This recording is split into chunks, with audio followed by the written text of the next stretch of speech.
ഈ റെസിഡൻഷ്യൽ യൂണിറ്റുകൾ നമ്മൾ ബിൽഡ് ചെയ്യുന്ന സമയത്ത് മാക്സിമം ടെക്നോളജി യൂസ് ചെയ്യുന്നത് നല്ലതാണ്. അപ്പം ആർക്കും എവിടെ ഇരുന്നിട്ടും അവരുടെ വീട് നിർമ്മാണം നടത്താൻ പറ്റും. എക്സാക്ട്ലി.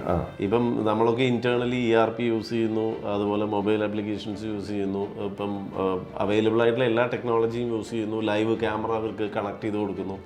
അപ്പം ഒരു ടെൻഷനേ അല്ല. എത്ര ദൂരമുള്ള ഒരാൾക്കും അങ്ങവരുടെ നാട്ടിൽ അങ്ങോരോ ഇഷ്ടത്തിനനുസരിച്ച് ഒരു പ്രോജക്റ്റ്, ഒരു വീടിന്റെ പ്രോജക്റ്റ് നടത്തിയെടുക്കാൻ വലിയ ബുദ്ധിമുട്ടില്ല. പറ്റും.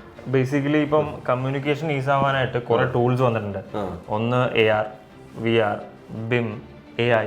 അപ്പം ഈ പറഞ്ഞ ടൂൾസിനെ ഒരു ആർക്കിടെക്ട് ആ ഡിസൈനിൽ ഇന്റഗ്രേറ്റ് ചെയ്യുമ്പോൾ ആ ഡിസൈൻ കമ്മ്യൂണിക്കേഷൻ ആണ് അവിടെ ഭയങ്കരമായിട്ട് ഗ്ലോറിഫൈ ആവുന്നത്. ഈസ് ഓഫ് കമ്മ്യൂണിക്കേഷൻ എന്ന് പറയുന്നത് ഭയങ്കര ഫാസ്റ്റായി. ഇപ്പോൾ പെട്ടെന്നൊരു കാര്യം മനസ്സിലാക്കി കൊടുക്കണമെങ്കിൽ എളുപ്പമായി, അതേപോലെ തന്നെ ഫാസ്റ്റ് ആയി. So technology is basically aiding architectural design.